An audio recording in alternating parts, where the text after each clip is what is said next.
بسم اللہ الرحمن الرحیم۔ السلام علیکم ورحمۃ اللہ وبرکاتہ۔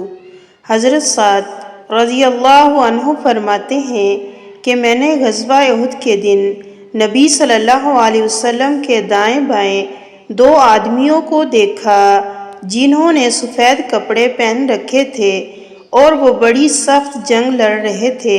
میں نے انہیں اس سے پہلے دیکھا تھا اور نہ بعد میں۔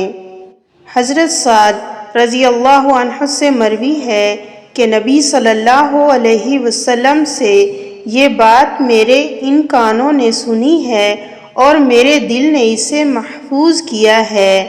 جو شخص حالت اسلام میں اپنے باپ کے علاوہ کسی اور شخص کو اپنا باپ قرار دیتا ہے حالانکہ وہ جانتا ہے کہ وہ شخص اس کا باپ نہیں ہے تو اس پر جنت حرام ہے۔